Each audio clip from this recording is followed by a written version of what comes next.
Hello viewers, आज का topic है कि piles, anal fissure and fistula में क्या डिफरेंस है। तो पहले हम समझेंगे कि क्या होता है ये। जनरली लोग इनके बीच में बहुत कंफ्यूज रहते हैं कि पाइल्स क्या होता है, एनल फिशर क्या होता है, फिस्टुला क्या होता है। तो आज हम हर चीज़ के बारे में समझेंगे कि बेसिकली होते क्या हैं और इनका ट्रीटमेंट हम कैसे कर सकते हैं और ये किन वजह से हो जाते हैं, तो उनके कॉजेज क्या क्या होते हैं। ये आज की वीडियो में पूरी हम डिटेल जानेंगे। सबसे पहले हम चलते हैं पाइल्स की तरफ। तो पाइल्स आया है लैटिन वर्ड पिला से, जिसका मतलब होता है बॉल्स या inflamed haemorrhoid. On the other hand anal fissure जो होता है वो आया है वर्ड फिशरा से, जिसका मतलब होता है क्रैक्स, है ना। एंड फिस्टुला जो आया है अगेन लैटिन वर्ड, जिसका मतलब होता है फ्लूट या पाइप या ट्यूब। अब हम डेफिनेशन की तरफ चलते हैं कि ये होते क्या हैं। तो पाइल्स जो होता है आपके एनल एरिया में ब्लड वेसल्स का स्वेलिंग आ जाना, ब्लड वेसल्स के अंदर उस एनल एरिया में सोलन हो जाना ब्लड वेसल्स का, वो होता है पाइल्स। एनल फिशर क्या होता है, एनल एरिया में अगेन जो आपकी लाइनिंग है, एनल एरिया की जो मेम्ब्रेन है उनमें कट्स आ जाना, क्रैक आ जाना, वो क्या होता है एनल फिशर, जो कि एक पेनफुल कंडीशन है। जनरली पाइल्स जो होते हैं वो अननोटिसेबल रहते हैं, पेनलेस कंडीशन होती है, लेकिन एनल फिशर एक पेनफुल कंडीशन है। लास्ट है फिस्टुला। फिस्टुला क्या होता है, फिस्टुला होता है एनल कैविटी के पास के एरिया में कोई कैविटी ओपन हो जाना, ट्यूब ओपन हो जाना, जहां से पस का डिस्चार्ज हो, उसे क्या कहेंगे हम, एनल फिस्टुला।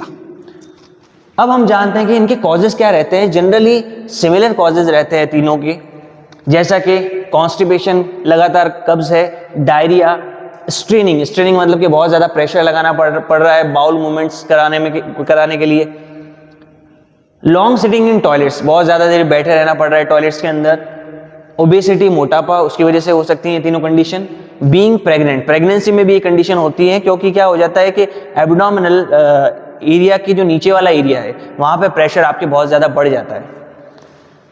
एनल इंटरकोर्स की वजह से हो सकता है, लो फाइबर डाइट की वजह से, और कंटिन्यूअसली अगर हैवी लिफ्ट कर रहे हो आप वेट को, तो उसकी वजह से भी पाइल्स, एनल फिशर या फिर फिस्टुला की प्रॉब्लम हो सकती है। अगर फिस्टुला की बात करें तो कुछ कॉजेज और अदर निकल के आते हैं फिस्टुला में, जैसे कि anal STI, anal sexually transmitted infection की वजह से हो सकता है फिस्टुला, या ट्यूबरकुलोसिस जो आपके एनल एरिया को अफेक्ट करे उसकी वजह से हो सकता है फिस्टुला, या फिर कोई इंजरी हो गई है एनल एरिया में, या प्रीवियस सर्जरी है, या कोई कैंसर की रेडिएशन थेरेपी करवाई थी आपने एनल एरिया वगैरह में, तो उसकी वजह से भी आपके फिस्टुला हो सकता है। अब एक एक करके इनके ट्रीटमेंट ऑप्शन की बात करेंगे कि हम पाइल्स को कैसे ट्रीट करें, एनल फिशर को कैसे ट्रीट करें और फिस्टुला को कैसे ट्रीट करें।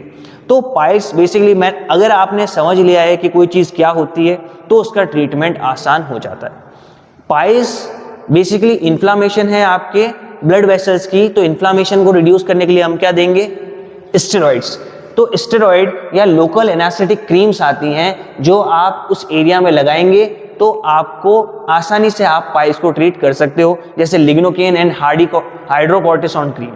लिग्नोकेन एंड हाइड्रोकॉर्टिसोन क्रीम आती है जो कि लोकली अप्लाई की जा सकती है। इसके अलावा ध्यान रखने की चीज़ है कि लो फाइबर डाइट आपको नहीं खानी है, क्योंकि लो फाइबर डाइट क्या करती है, कॉन्स्टिपेशन करती है। तो आप इसके ट्रीटमेंट के लिए हाई फाइबर डाइट यूज कीजिए ताकि इजीली डेफिकेशन हो सके, और स्टूल सॉफ्टनर का यूज भी कर सकते हैं, लेग्जेटिव का यूज भी कर सकते हैं। अब बात करते हैं कि एनल फिशर का ट्रीटमेंट। तो मैंने पहले ही बताया, पहली चीज क्लियर होनी चाहिए कि होता क्यों है, एनल फिशर क्या होता है, क्यों होता है। एनल फिशर क्या होता है, क्रैक्स आ जाना आपकी एनल कैविटी में, क्रैक्स आ जाएंगे, यानी कि आपके कोई वुंड है, घाव है, उसको भरने के लिए हमें क्या करना पड़ेगा, सबसे पहले तो वही पेन हो रहा है तो आप एनाल्जेसिक यूज कर सकते हो, इन्फ्लामेशन है तो स्टेरॉइड यूज कर सकते हो आप, है ना। इसके साथ साथ डाइटरी सप्लीमेंट ले सकते हो ताकि इजीली आपकी क्या हो, डेफिकेशन हो, क्योंकि ये सब की सब चीजें होती हैं कॉन्स्टिपेशन की वजह से। लेग्जेटिव यूज कर सकते हो। इसके अलावा अदर ऑप्शन आते हैं अपने पास, बोटॉक्स इंजेक्शन का यूज कर सकते हैं हम इसके ट्रीटमेंट में। बोटॉक्स इंजेक्शन क्या होते हैं, लो टॉक्सिन सब्सटेंस होते हैं जो क्या करते हैं, टेम्परेरीली पैरालाइज कर देते हैं स्फिंक्टर मसल को, जिसकी वजह से पेन सेंसेशन फील नहीं होती, क्योंकि मैंने बताया था कि इसके अंदर बहुत ज्यादा पेन होता है। तो बोटॉक्स इंजेक्शन का यूज कर सकते हैं, या फिर LIS, लेटरल इंटरनल स्फिंक्टरोटोमी, ये एक सर्जरी है जिसकी हेल्प से आप इसका ट्रीटमेंट, एनल फिशर का ट्रीटमेंट कर सकते हो। लास्ट चीज जो अपने पास बचती है वो है फिस्टुला। फिस्टुला का ट्रीटमेंट कैसे करेंगे, तो अगेन पहले समझना होगा कि फिस्टुला होता क्या है। Fistula opening other than anal cavity, या एनल कैविटी के पास में कोई ओपनिंग हो जाना जिससे पस का डिस्चार्ज हो, उसे क्या कहेंगे हम? फिस्टुला, है ना। तीनों में डिफरेंस पता चल गया। पाइल्स क्या हो गया? एनल एरिया में ब्लड वेसल का स्वेल हो जाना। एनल फिशर क्या हो गया? एनल फिशर के अंदर एनल एरिया जो है, एनल कैविटी जो है, वहां पे क्रैक्स या कट आ जाना। और फिस्टुला क्या हो गया? फिस्टुला के अंदर क्या होगा आपके? बेसिकली एक अदर कैविटी ओपन हो जाएगी एनल एरिया के पास में, जहां से पस का डिस्चार्ज होगा। अब इसके ट्रीटमेंट में हमें क्या करना पड़ेगा? पस का डिस्चार्ज हो रहा है तो इन्फेक्शन होने के चांसेस रहते हैं, तो एंटीबायोटिक्स जैसे कि सिप्रोफ्लॉक्सासिन या मेट्रोनिडाजोल का यूज कर सकते हैं। पेन है तो एनाल्जेसिक, और इन्फ्लामेशन है तो स्टेरॉइड का यूज कर सकते हैं। इसके अलावा अदर ट्रीटमेंट ऑप्शन में हमारे पास बचती है फिस्टुलोटॉमी, जिसकी मदद से हम उस एरिया को, उस पस जहां से सिक्रीट हो रहा है उस एरिया को हम क्लोज कर सकते हैं सर्जरी से, ताकि क्या हो? वुंड धीरे धीरे हील हो जाए और वो पस सिक्रीशन भी बंद हो जाए। तो ये 3 चीजें हैं, होपफुली आपको समझ में आई होगी। Thank you.